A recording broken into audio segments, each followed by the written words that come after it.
When I'm having a panic attack, the first thing you start to feel is tremendous fear. You feel like the first thing your heart starts beating. You start sweating profusely. You feel like you're going to pass out. It comes on out of nowhere and very quickly. I have a long line of panic attacks in my family, lastly being my mother, so I grew up knowing about panic attacks and that she frequently had them. My brother suffers dearly from them, and my sister a little bit as well, so all three of us, we couldn't escape it. My husband was getting fed up with me because certain restaurants I couldn't go to, a lot of times movies, he'd want to go to movies, and I always felt trapped. I felt as though once the movie started, I couldn't get out of the movie theater.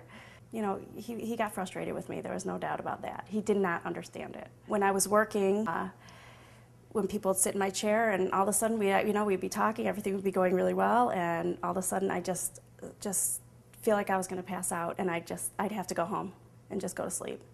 That was really where I felt the most safe, was in my bed, asleep. That was where I was happy. That was my safe place. But Gemma Kidd has suffered in secret with debilitating panic attacks for years. She joins me now, and you know what? It's lovely to see you. Always great to see you. I had absolutely no idea that you suffered from this. Nobody did they? Well, I was very, very good at hiding it because I was so mortified. I was so embarrassed by having them that I just never told anyone, and I just sort of suffered in silence.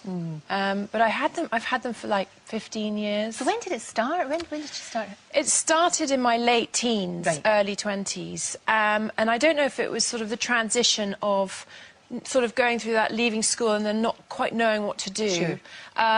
Then when I became a makeup artist, they subsided a little bit, but they were just so horrific. I was just so scared. Every single day, scared of having a panic or having anxiety, or and you just feel so alone because you think you're the only person going through it. But what's it like to actually have an attack? What happens to you? It's the most horrific experience in the world. It's literally, you have this adrenaline rush, something that you would have if you were jumping out of a plane or about to have a car crash. You know, that sort of rush of adrenaline.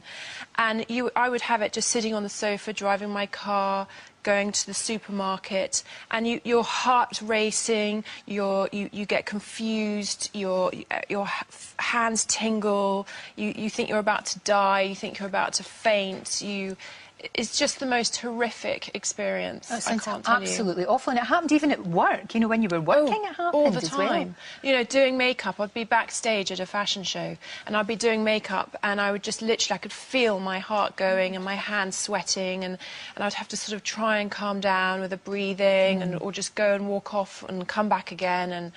But after a while, I got used to them. I thought it was just part of my life, and I didn't ever think that I could be sort of panic-free, which I am now.